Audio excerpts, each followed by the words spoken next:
షేర్లింగంపల్లి నియోజకవర్గం Vivekananda Nagar Allwyn colony division పరిధిలో 6,00 కోట్ల రూపాయల అంచనా వ్యయంతో చేపట్టబోయే అభివృద్ధి పనులకు షేర్లింగంపల్లి నియోజకవర్గ ఎమ్మెల్యే పీఏసీ చైర్మన్ అరికేపుడి గాంధీ శంకుస్థాపన చేశారు.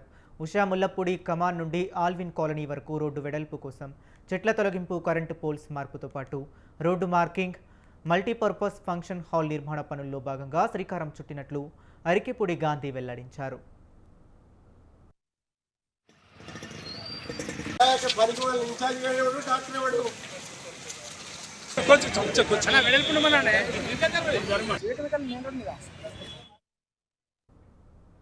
ఇప్పటికే ఉషములపూడి కమాన్ నుండి సిక్కుబత్తి వరకు 100 ఫీట్ రోడ్డు నిర్మాణం కోసం చర్యలు చేపట్టామని, రోడ్డు వెడల్పులో ఇల్లు కోల్పోతున్న వారికి న్యాయం జరిగేలా చూస్తామని అన్నారు.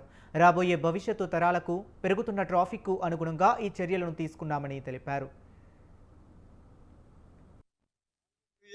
వివేకానంద నగర్ డివిజన్లలో 6,5 కోట్ల రూపాయలతో అభివృద్ధి పనులకు శంకుస్థాపన చేసుకోవడం జరిగింది. మీ అందరికీ కూడా తెలుసు, రోజు ఈ ప్రాంతంలో నడిచే వాళ్ళందరికీ ట్రాఫిక్ ఇబ్బందులు ఏమున్నాయి అనే విషయంలో మీ అందరికీ కూడా తెలుసు.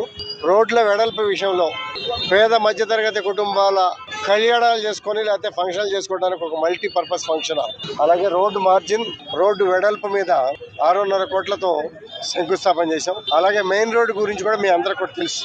Vivekananda Nagar to South India Shopping Mall electrical poles, 2 చెట్లు షిఫ్టింగ్ కూడా చేసి ఈ రోజే పని మొదలు పెడుతున్నాం. ఈ రోజు శంకుస్థాపన కాదు, పని కూడా ఈ రోజే మొదలు పెడతాం. దాంతో పాటు నెక్స్ట్ ప్రయారిటీ 4,5 కోట్లతో ఉషా ముల్లపూడి నుంచి సిక్కులు బస్సు వరకు కూడా 4,5 కోట్లతో పోల్స్ షిఫ్ట్ చేసి 100 ఫీట్ రోడ్ చేసే కార్యక్రమాన్ని ఇమీడియట్ గా స్టార్ట్ చేయబోతున్నాం. ఒక 78 కోట్లతో ప్రగతి నగర్ నుంచి సిక్కుల బస్సు నుంచి వరకు కూడా రోడ్ ఆల్రెడీ శాంక్షన్ అయింది. 2 రోజుల్లో జీవో వస్తుంది.